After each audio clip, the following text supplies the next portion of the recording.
Hello dear students, welcome to competition career point. Dear students, आज हम लोग linear equation two variable, ठीक है, चैप्टर 3 जो मैथ क्लास 10th का है उसका हम लोग एमसीक्यू पार्ट 1 करने जा रहे हैं। ठीक है, इसके पहले मैं जितना भी वीडियो अपलोड किया हूँ लीनियर इक्वेशन टू वेरिएबल सा या लीनियर इक्वेशन का एमसीक्यू या पॉलिनोमियल का एमसीक्यू, आप जरूर से जरूर देखें क्योंकि यहाँ से इंपॉर्टेंट क्वेश्चन बनेगा। ठीक है, चलिए इस क्वेश्चन को देखिए, मैं बेसिक बताया हूँ, बेसिक क्लास देखिए, वहाँ पर लीनियर इक्वेशन टू वेरिएबल बढ़ाया हूँ, उसको पूरा देखिए, कंसेप्ट समझिए, फिर यहाँ पर क्वेश्चन एमसीक्यू कीजिए, तभी आपको समझ में आएगा। और यहाँ पर भी क्वेश्चन जो एमसीक्यू में कराऊंगा ना, पूरा मैंने कि बेसिक से कराऊंगा। ठीक है, चलिए स्टार्ट करते हैं। देखिए यहाँ पर क्या है, फर्स्ट क्वेश्चन देखिए, पहला फर्स्ट क्वेश्चन देखिए, the graphical representation of the equation. ठीक है, ग्राफिकल रिप्रेजेंट। अब देखिए ये एक इक्वेशन ये है, देखिए एक इक्वेशन ये है और एक इक्वेशन ये है। ठीक है, सबसे पहले इक्वेशन को हम लोग स्टैंडर्ड फॉर्म में लिखेंगे। पहले क्या लिखेंगे, इक्वेशन को स्टैंडर्ड फॉर्म में लिखेंगे, देखिएगा। ठीक है, स्टैंडर्ड फॉर्म।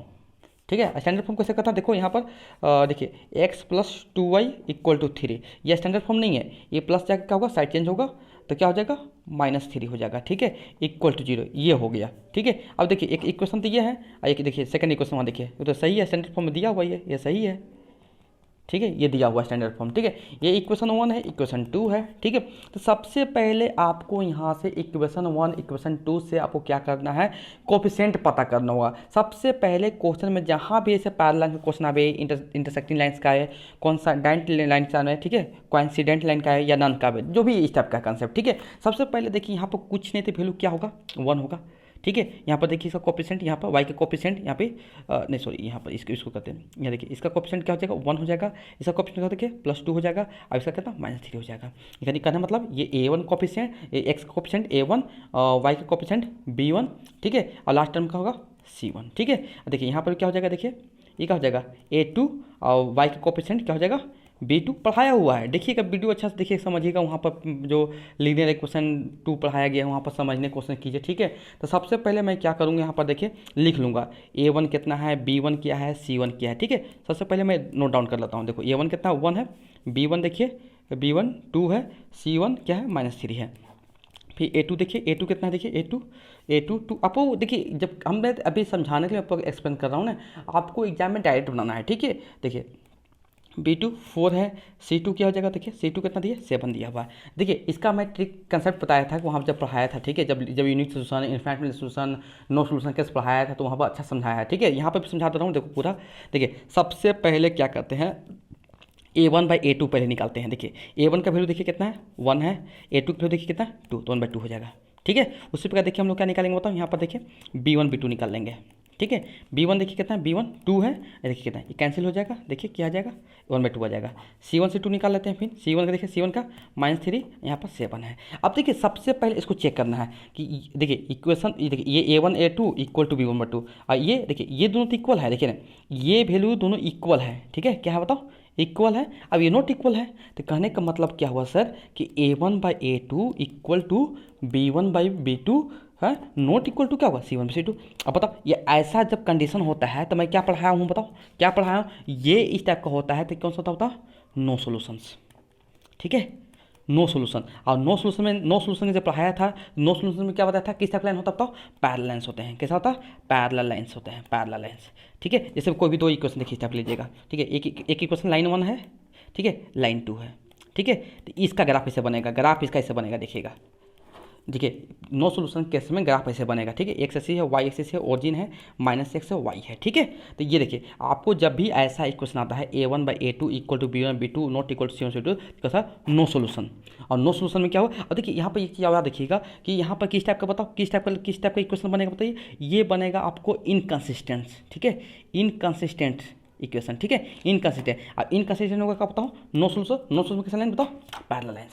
चलिए ठीक है, नेक्स्ट क्वेश्चन करते हैं हम लोग। देखिए सेकंड क्वेश्चन भी देखिए, ये भी टाइप का है। देखिए यहाँ पर एक ही क्वेश्चन है, सेकंड क्वेश्चन, ये भी क्वेश्चन सेम है। क्या पूछा क्वेश्चन में, unique solution, two solutions, no solutions, infinite solution. ठीक है, तो सबसे पहले हम इक्वेशन को स्टैंडर्ड फॉर्म लिखते हैं। देखिए फर्स्ट इक्वेशन यहाँ पर है, देखिए तो क्या लिखेंगे, 2x + y, देखिए +5 जाके क्या होगा, -5, देखिए ये हो गया। ठीक है, एंड देखिए यहाँ पर भी देखिए ये प्लस साइड जाके क्या होगा, साइड चेंज होगा तो माइनस हो जाएगा। ठीक है, देखिए यहाँ पर प्लस 8 जाके के साइन क्या होगा, माइनस होगा। ठीक है, अब देखिए यहाँ पर इसको क्या बोलते हैं, द कोफिशिएंट ऑफ एक्स को क्या बोलते हैं बताओ, A1 बोलेंगे। अब यहाँ पे कुछ नहीं तो 1 हो जाएगा, कुछ नहीं तो 1 है। अब कोफिशिएंट ऑफ वाई को क्या बोलेंगे, B1, और लास्ट टर्म इसका जो बचता है उसको होगा C, कांस्टेंट टर्म को C1।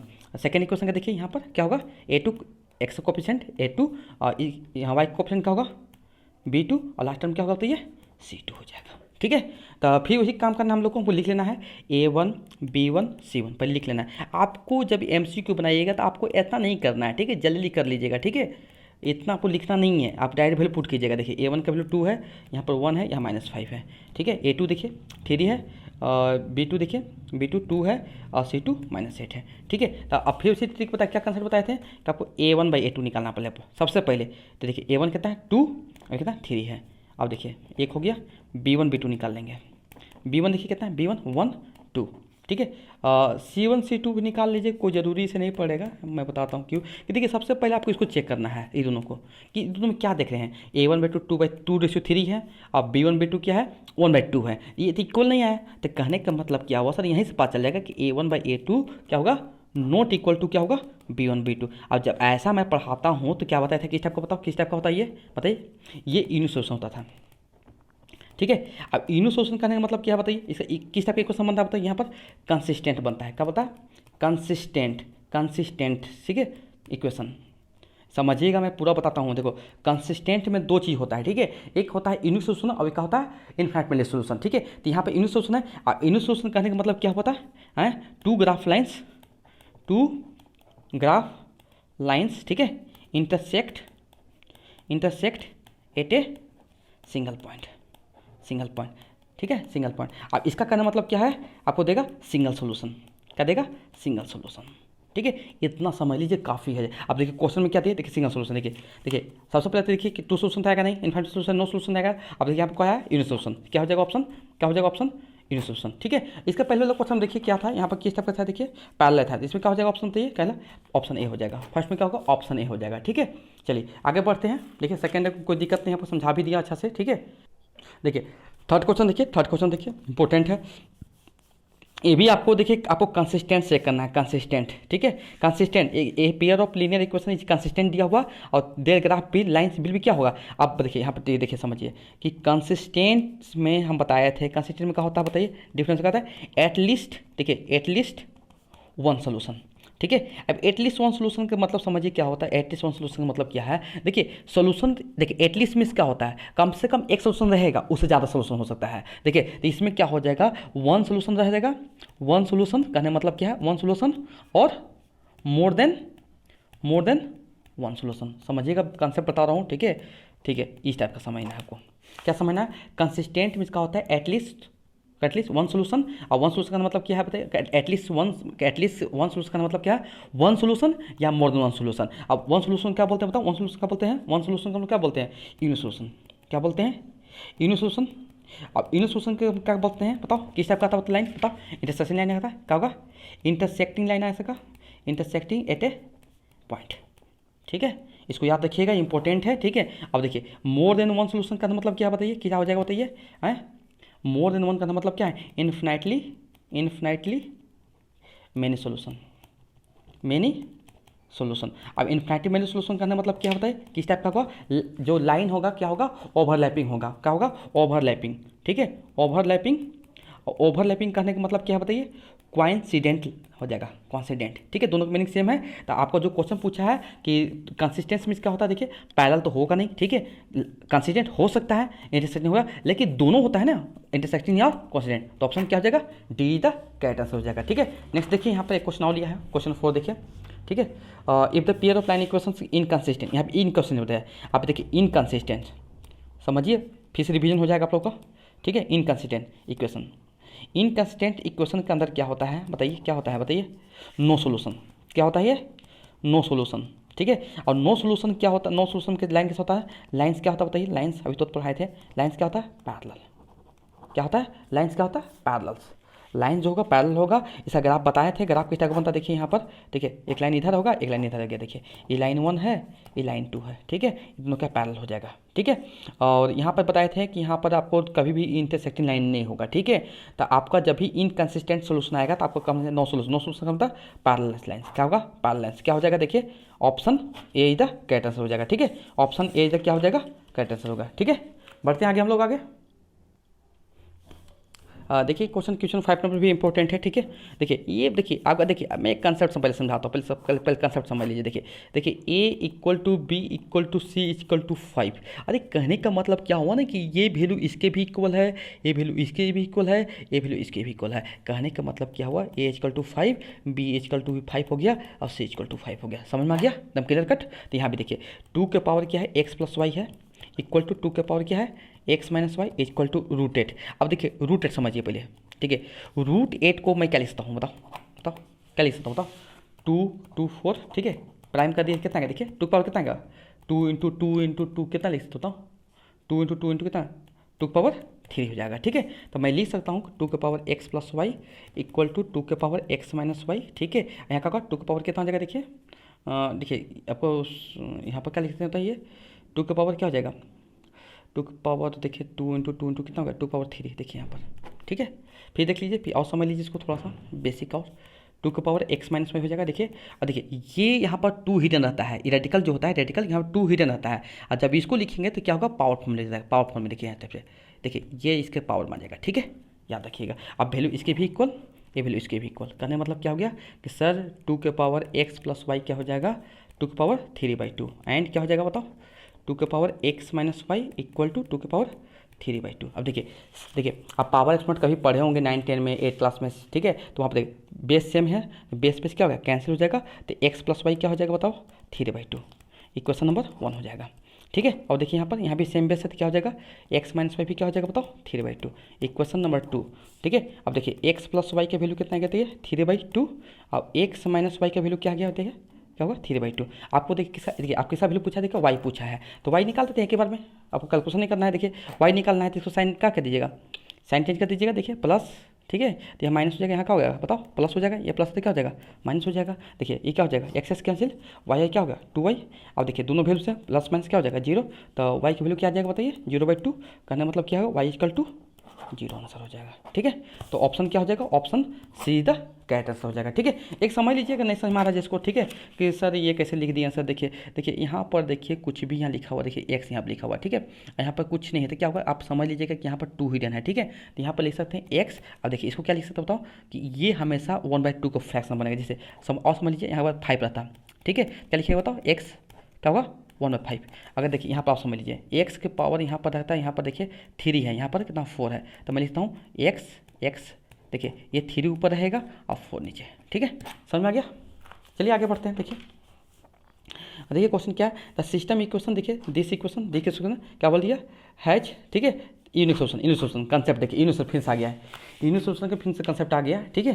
तो देखिए यहाँ पर करना क्या आप लोग को कि देखिए सबसे पहले इक्वेशन को स्टैंडर्ड फॉर्म लिखिए, देखिए प्लस जाके क्या होगा माइनस इक्वल टू 0 एंड, ठीक है 6x माइनस 2y, देखिए +3 जाके क्या होगा -3 हो जाएगा, ठीक है।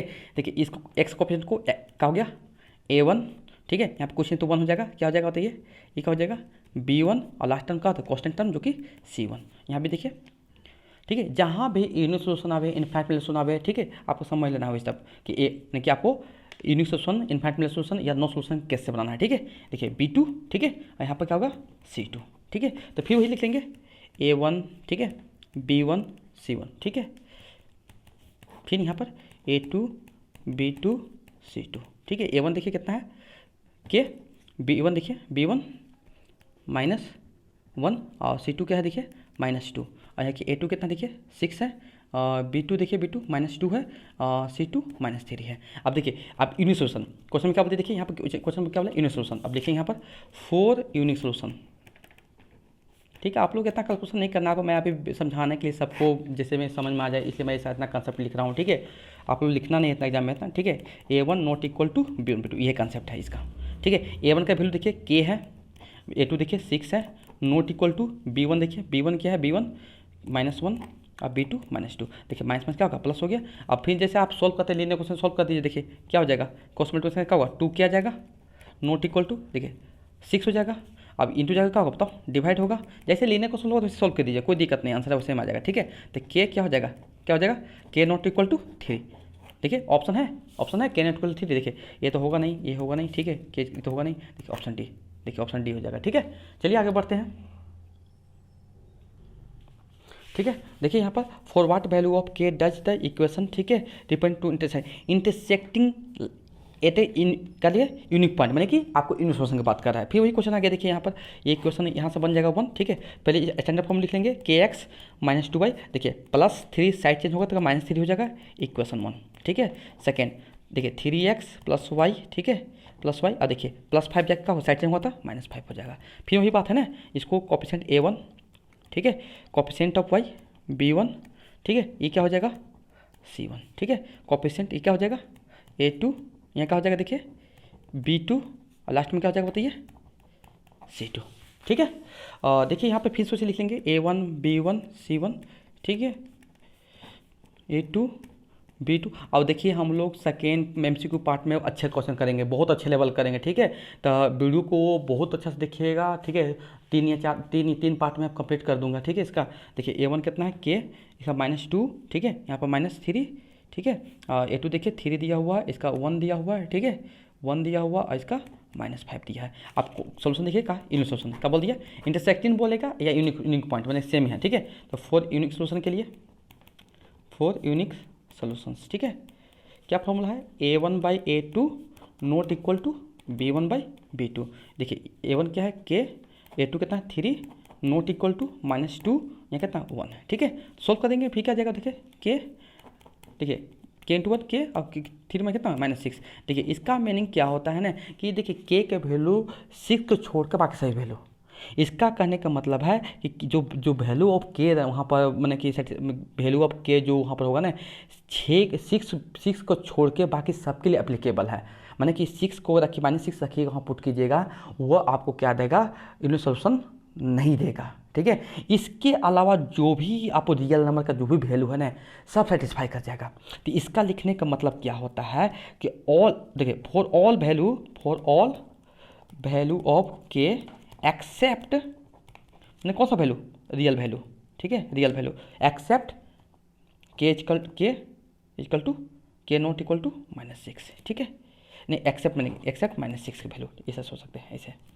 देखिए के का वैल्यू सबके लिए एप्लीकेबल है, एक्सेप्ट किसके बताओ -6 को, -6 को छोड़ के सही वैल्यू एप्लीकेबल है। देखिए ऑप्शन क्या है, देखिए 3 तो होगा नहीं, ये -6 तो होगा नहीं, 6 तो होगा नहीं, तो देखिए all real value except -6, option क्या हो जाएगा डी इज द करेक्ट हो जाएगा। चलिए आगे बढ़ते हैं। देखिए इफ लाइन्स दिया हुआ, ए बी लाइन दिया हुआ, देखिए ए बी लाइन और नो सोल्यूशन दिया हुआ। ठीक है, अब पूछना के क्या फाइंड वैल्यू फाइंड के, ठीक है, तो इसी करेंगे, कंसेप्ट वही है। ठीक है, देखिए प्लस जाके क्या होगा माइनस हो जाएगा, तो क्या हो जाएगा क्वेश्चन बताओ x + 2y - 3 = 0 एंड देखिए 5x, ठीक है, ये दिखाए स्टैंडर्ड फॉर्म है देखिए इक्वल टू 0। ठीक है, देखिए इसका कोएफिशिएंट नहीं है तो 1 मान लेंगे, तो क्या होगा ये A1 कोएफिशिएंट दे देगा, ये क्या होगा कोएफिशिएंट y का बताओ B1, लास्ट वाला टर्म क्या होता है कांस्टेंट टर्म होता है जो कि C1। ठीक है, ये क्या हो जाएगा देखिए A2, ठीक है, ये क्या हो जाएगा बताइए B2, ठीक है, अब ये क्या लास्ट टर्म क्या होता है कांस्टेंट टर्म। ठीक है, फिर से कर लेंगे A1, ठीक है A1 A2, ठीक है sorry A1 A2 sorry A1 B1 C1। ठीक है, फिर यहाँ पर A2 B2 C2। ठीक है, देखिए A2 कितना है 1, B1 कितना है 2, इसका -3, देखिए A2 5 है, यहाँ पर देखिए B2 कितना K और C2 कितना 7। अब क्या बोल दिया नो सोल्यूशन, क्या बोल दिया नो सोल्यूशन केस। ठीक है, नो सोल्यूशन, तो नो सोल्यूशन पर पढ़ाए थे जब, ठीक है, फॉर नो सोल्यूशन। ठीक है, नो सोल्यूशन में क्या है देखिए A1/A2, ठीक है, इक्वल टू B1 और B2 not equal to C1/C2, ये फार्मूला है नो सोल्यूशन का है A1/A2 B1 और B2 not equal to C1/C2। ठीक है, तो फार्मूला देखिए यहाँ पर क्या है A1 का वैल्यू देखिए पुट कीजिए 1, ठीक है 5, B1 देखिए 2, यहाँ पर K नॉट इक्वल टू देखिए -3, यहाँ पर 7। ठीक है, तो पहले हम लोग ऐसे सॉल्व करेंगे, इसको सॉल्व करेंगे, इसको ऐसे सॉल्व करेंगे। ठीक है, तो चलिए तो यहाँ पर सॉल्व करते हैं। देखिए 2 देखिए फर्स्ट इक्वल से सेकंड इक्वल करेंगे एंड सेकंड और थर्ड को कर देंगे इक्वल, देखिए ठीक है, कर दिए। अब देखिए किसको करेंगे तो क्या होगा, 1k इक्वल टू 10, तो k की वैल्यू क्या है भैया 10 आ जाएगा। ठीक है, यहाँ पे सोल्व करेंगे कितना, देखिए यहाँ पर k है, ठीक है, तो क्या होगा -3k नॉट इक्वल टू 14, तो k की वैल्यू नॉट इक्वल टू कितना -14/3 लीनियर इक्वेशन से। ठीक है, अब देखिए यहाँ पर क्या होता है ना कि देखिए आपको यहाँ पर जो भी आंसर होगा नो सोल्यूशन है ना, आपको इक्वल वाला होगा, क्योंकि इक्वल अगर k की वैल्यू 10 रखिएगा ना, यहाँ पर k की वैल्यू अगर 10 रखते हैं यहाँ पर नो सोल्यूशन केस हो जाएगा। ठीक है, अगर k की वैल्यू अगर 10 रखेंगे यहाँ पर, देखिए k की वैल्यू 10 यहाँ पुट कर देंगे, ये दोनों इक्वेशन मिला के, ठीक है, नो सोल्यूशन केस आएगा। ठीक है, आप देख भी सकते हैं, चेक भी सेटिस्फाई कर सकते हैं, तो इसलिए क्या हो जाएगा यहाँ पर, क्या होगा ऑप्शन k इक्वल टू क्या हो जाएगा 10 हो जाएगा। ठीक है, चलिए नेक्स्ट बढ़ते हैं। ठीक है, बहुत इंपॉर्टेंट क्वेश्चन है, वीवीआई क्वेश्चन है। ठीक है, आज का बहुत अच्छा क्वेश्चन लिया हूँ। ठीक है, देखिए यहाँ पर एक दिया है x इक्वल टू -y। ठीक है, अब एक दिया होगा, देखिए आप समझिएगा इसको, कंसेप्ट पहले समझिएगा, मैं कंसेप्ट से ही समझाऊंगा पूरा एकदम। ठीक है, समझिए, देखिए इसका देखिए y के वैल्यू ग्रेटर देन 2 बोला है, तो यानी मैं बोल सकता हूँ कि सर y के वैल्यू कितना होगा, बताओ y की वैल्यू कितना मैं लेट कर सकता हूँ, बताओ। अगर ग्रेटर दीजिए तो मैं 1 ले लेता हूँ, फिलहाल 1 ले लेता हूँ। ठीक है, देखो यहाँ पर इसका मीनिंग है, कहने मतलब क्या है कि सर y ग्रेटर देन 0 बोला है। अब 0 से ग्रेटर कौन होता है बताओ, 1 2 3 कुछ भी ले सकते हैं। अब देखिए अगर मैं यहाँ पुट करूँगा, यहाँ पर देखिए y की वैल्यू 1 लिया, ठीक है, तो x वैल्यू कितना हो गया, यहाँ पुट करूँगा, यहाँ पर पुट करूँगा तो क्या होगा बताओ, -1 हो जाएगा। समझिएगा बात को, समझिएगा। ठीक है, चलिए अब देखिए, अब इक्वेशन लिखिए यहाँ पर, देखिए आप इसी वैल्यू पर पुट करूँगा। आप क्या कर सकते हैं सर, लेट मैं कर दूंगा। ठीक है, y के वैल्यू 2 ले लिए, ठीक है, क्योंकि y कहते हैं 0 है तो हम कुछ भी ले सकते हैं, तो x वैल्यू यहाँ पर किसका बताओ, यहाँ पुट करेंगे तो -2 हो जाएगा। आप इससे बनाइए चाहे इससे, आंसर सेम ही आएगा। ठीक है, चलिए अब देखिए यहाँ पर क्वेश्चन दिया हुआ कि विच रॉन्ग, इसमें 3 सही होगा, 3 कोई 3 से सही है, 1 गलत होगा। ठीक है, तो मैं वैल्यू पुट करता हूँ यहाँ पर, देखिए पहला क्वेश्चन में देखिए ऑप्शन से जाना है। ठीक है, देखिए x का वैल्यू देखिए -1 का स्क्वायर, ठीक है, इंटू 1 और ग्रेटर देन 0 देखते हैं कंडीशन ट्रू हो रहा है कि नहीं। कंडीशन देखिए -1 का स्क्वायर 1 आएगा, तो 1 इंटू 1 ग्रेटर देन 0, तो 1 ग्रेटर देन, ये सही है ना, ये सही है कंडीशन है। 1 ग्रेटर देन 0, इसको पढ़ते क्या होता है 1 ग्रेटर देन 0, क्या पढ़ते हैं 1 ग्रेटर देन 0। ठीक है, ये तो सही है, ट्रू है, तो पहला ऑप्शन तो क्या होगा मेरा, करेक्ट है। सेकंड ऑप्शन देखते हैं, सेकंड ऑप्शन देखते हैं, देखिए यहाँ पर देखिए सेकंड ऑप्शन क्या है बताइए, x plus y equal to 0, इसको देखना है। देखिए x की वैल्यू कितना है -1, ठीक है, और देखिए यहाँ पर y क्या है, देखिए 1 है, देखिए 0 आ गया है, ये भी कंडीशन ट्रू है, ये ट्रू है। फिर देखते हैं यहाँ पर, देखिए ऑप्शन सी देखते हैं, एक्स वाई लेस देन 0, देखते हैं पुट करके, x वैल्यू -1, यहाँ पर 1 लेस देन 0, तो क्या होगा -1 इंटू 1 क्या होगा 1 -1 लेस देन 0, ये भी सही है। देखिए -1 लेस देन 0 सही है, तो ऑप्शन ये भी सही है। ठीक है, अब इसको चेक करते हैं, देखिए यहाँ डी ऑप्शन देखते हैं, डी ऑप्शन देखते हैं 1/x, देखिए यहाँ पर देखिए 1/x minus 1/y equal to 0 देख लेते हैं। देखिए 1/-y प्लस -1/1, देखिए क्या होगा -1/-1 क्या हो जाएगा -2 इक्वल 0 कभी होगा नहीं, होगा 0 होगा, नॉट इक्वल 0, माने ये कंडीशन क्या हो गया बताइए, क्या हो गया रॉन्ग हो जाएगा, क्या हो जाएगा रॉन्ग हो जाएगा। तो ऑप्शन कौन हो जाएगा, ऑप्शन डी हो जाएगा। ठीक है, ऑप्शन डी आंसर हो जाएगा। ठीक है, आपसे ये पूछा था। लास्ट क्वेश्चन देखिए, वेरी वेरी इंपॉर्टेंट है। देखिए एक रेक्टेंगल दिया हुआ था, ये भी क्वेश्चन आया हुआ है हमने के बोर्ड, सीबीएसई बोर्ड में आया हुआ है। ठीक है, सीबीएसई बोर्ड में आया हुआ है। ठीक है, तो देखिए एक रेक्टेंगल थी, रेक्टेंगल का प्रॉपर्टी क्या होता है, अपोजिट साइड इक्वल होता है, माने कि इसका प्रॉपर्टी इसके साथ इक्वल होगा। ठीक है, और इसका वैल्यू किसके इसके साथ इक्वल होगा। ठीक है, opposite side of rectangle are equal, ठीक है, पैरेलल। ठीक है, तो हमको तो इक्वल से मतलब है, क्या कि हमको यहाँ पर दिया एक्स वाई निकालना है, तो ये क्या होगा एक्स प्लस वाई की वैल्यू कितना होगा बताइए 22, इक्वेशन 1 हो जाएगा। अब देखिए देखो ये भी लेंथ है, ये भी लेंथ है, लेंथ इक्वल टू लेंथ हो जाएगा। देखिए लेंथ, अब ब्रेथ, देखिए ये ब्रेथ है, ये भी ब्रेथ है, तो ब्रेथ इक्वल हो जाएगा। ठीक है, क्या हो जाएगा 16, इक्वेशन नंबर 2 क्या हुआ, क्यों कि अपोजिट साइड्स ऑफ रेक्टेंगल क्या होगा, opposite side of rectangle are equal. ठीक है, चलिए अब इक्वेशन देखिए, कोएफिशिएंट इक्वल है, कोई दिक्कत नहीं है। यहाँ पर देखिए क्या हो जाएगा, कैंसिल हो जाएगा, एलिमिनेशन लगा दिए, एक्स कितना होगा 2x और कितना होगा यहाँ पर 38, तो एक्स वैल्यू कितना होगा 38/2, कैंसिल हो जाएगा, तो एक्स वैल्यू कितना गया 19। ठीक है, अब इसका वैल्यू पुट कर दीजिए, putting the value of x equal to 19 in equation 1। देखिए इक्वेशन 1 यहाँ पे एक्स की वैल्यू पुट कर दीजिए, 19 प्लस वाई इक्वल टू 22, तो वाई की वैल्यू क्या आएगा देखिए 22 माइनस कितना 19, देखिए प्लस जाके क्या साइड माइनस होगा, तो वाई की वैल्यू कितना गया 3 आ जाएगा। ठीक है, एक आंसर ये हो जाएगा, एक आंसर हो जाएगा, लिख सकते हैं देयरफॉर 10। ठीक है, एक्स का वैल्यू 19, वाई के वैल्यू 3, सही है। ठीक है, आपको समझ में आ गया, यहाँ कंसेप्ट समझ में आ गया होगा। चलिए अगर वीडियो अच्छा लगा हो, ठीक है, तो वीडियो को जरूर लाइक कीजिएगा, ठीक है। अपने दोस्तों के पास शेयर कीजिए, और वीडियो कैसा लगा कमेंट सेक्शन में जरूर टाइप कीजिए, ठीक है। अगर वीडियो अच्छा लगा हो तो मैंने कि इस टाइप का वीडियो और चाहते हैं तो हमारे चैनल को सब्सक्राइब कर लीजिए, ठीक है, जिससे कि आपको नोटिफिकेशन मिलता रहे, ठीक है। और आपका बोर्ड एग्जाम के पॉइंट ऑफ व्यू से बहुत अच्छा तैयारी करवा दूंगा यहाँ पर, ठीक है। चलिए, वीडियो देखने के लिए धन्यवाद।